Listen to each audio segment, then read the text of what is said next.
The grand hallways of Willow Creek Academy, lined with polished marble floors and golden-trimmed lockers, were almost silent now. The end-of-day bell had long rung, and the last of the children had been picked up in sleek black cars with tinted windows. But one child remained curled in a ball at the far end of the music wing, hidden behind a row of stacked chairs. 8-year-old Sophie Whitmore pressed her hands over her ears, her body trembling with silent sobs. Her violin case sat open next to her, the velvet inside glinting in the light. Moments ago, she had stood on stage in front of her entire class, her tiny fingers frozen over the strings. Her teacher's frown and the scattered whispers from classmates still echoed in her ears. She choked. Someone had giggled. "Billionaire daughter can't even play." Sophie had run from the auditorium, her ponytail bouncing, her vision blurred with tears.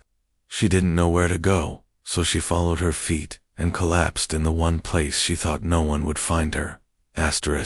But someone did. Mason Keller was finishing his final round for the day. He'd worked as the school's janitor for nearly 5 years. His shirt was slightly faded at the collar, his jeans frayed at the cuffs, and he smelled faintly of lemon disinfectant.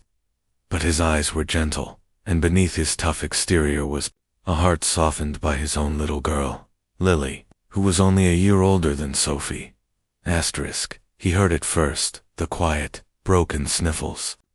He paused mid-mop and listened. The sound was coming from the music wing, and instinct pulled him forward. As he turned the corner, he spotted her. She looked so small, her arms wrapped around her knees, her golden bow hanging limply beside her. Her cheeks were red, her uniform wrinkled. She didn't notice him at first. Mason didn't speak right away. He knew better than to startle a child in distress. Slowly, he crouched down a few feet away and set his cleaning cart aside. "Hey," he said in a warm, hushed voice. "You okay there?" Sophie startled, quickly wiping her face, but didn't respond. Her eyes were glassy. "I'm Mason," he added gently. "I clean up the messes around here, but I can fix more than just juice spills." No answer. Just a tiny hiccup of breath. Reaching into the front pocket of his uniform, he pulled out a small, colorful bottle. The kind of thing you'd expect in a dollar store or a child's birthday party gift bag. He gave it a little shake and opened it carefully. "Wanna see something cool?" He dipped a tiny wand inside, lifted it to his lips, and blew. A single, perfect bubble floated into the air, then another, then 3 more. They shimmered under the hallway lights, tiny orbs of magic, catching hues of pink, green, and blue.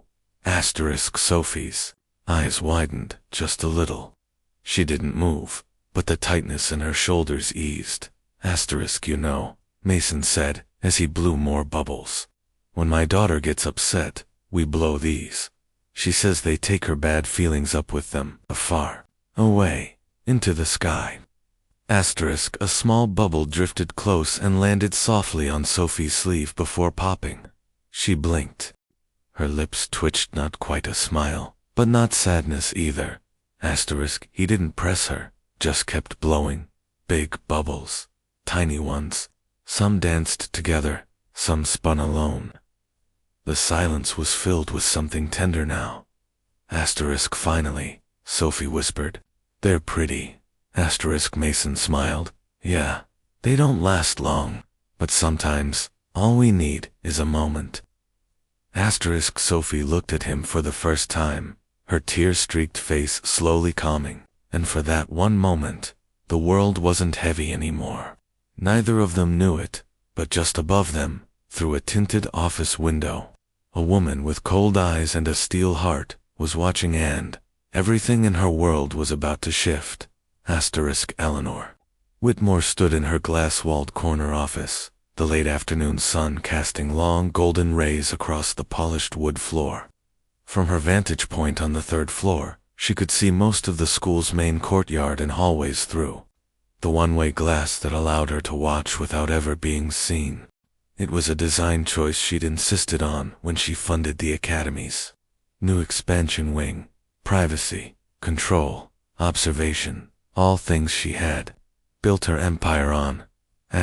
She had been reviewing quarterly reports when the faintest sound, a child's cry, echoed faintly up through the corridor below. She dismissed it at first, assuming a lingering student or a tantrum in the lower grades. But something in her gut told her to look. She walked over to the window, clutching a sleek glass of sparkling water, her heels tapping softly on the floor. Her eyes scanned the empty hall until she saw the little figure hunched in the corner, shoulders trembling, her heart stilled. Sophie. Her daughter, her only child, whom she barely saw except on weekends between conferences and investor calls. The girl whose violin lessons she had arranged at 4, tutors at 5, and therapy sessions at 6, all managed through assistants, of course. Eleanor didn't move. She watched, frozen, unsure whether to race down or hide. And then something unexpected happened. A man appeared, one she didn't recognize immediately. He was dressed in plain clothes, not a teacher, not a staff member she'd dined with at donor events. He had no clipboard, no badge, just a mop cart. The janitor. She watched, puzzled, as he approached her daughter gently. There was no fear in Sophie's body language, no flinch, no recoil, only sadness. Then he did something even more unexpected. He pulled out a bottle of bubbles. Bubbles. In this high-end academy filled with coding robots and classical music, this man stood there blowing soap bubbles in the hallway like it was the most normal thing in the world. And Sophie laughed. Eleanor gasped silently. It wasn't loud. It wasn't long. But it was real. The first genuine smile she'd seen on her daughter's face in months. A flicker of joy, not curated for a photo or a recital, not coaxed by praise or praise-seeking. Just simple, unfiltered happiness. The glass in Eleanor's hand trembled. She set it down carefully on the windowsill, her throat tightening. She should have been the one down there. She should have been the one who noticed her daughter's pain, who held her when the world felt heavy, who knew what to say. But instead, it was the janitor who showed up with something as small and silly as a bottle of bubbles. And somehow, that had been enough. Behind her, the office door creaked open. Her assistant, Harper, peeked in. "Ms. Whitmore, the Shanghai board is waiting for your Zoom appearance. Shall I patch it through?" Eleanor didn't respond at first. Her eyes were still locked on the scene below. The janitor now stood up, giving Sophie one last bubble before slowly pushing his cart away, not expecting anything in return. Sophie remained in her spot, watching him with quiet wonder. Harper spoke again, gently.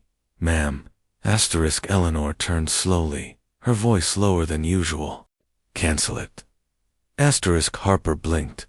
"Cancel the board call." "But, I said, cancel it," Eleanor repeated, sharper now, though her eyes remained distant. There was a long pause. Then the assistant nodded and closed the door behind her. Eleanor leaned her forehead against the glass and exhaled deeply. Something in her chest ached in a way she hadn't allowed herself to feel in years. Somewhere along the path of power, she had stopped showing up for the only thing that truly mattered. The janitor hadn't used money or status or connections to reach Sophie.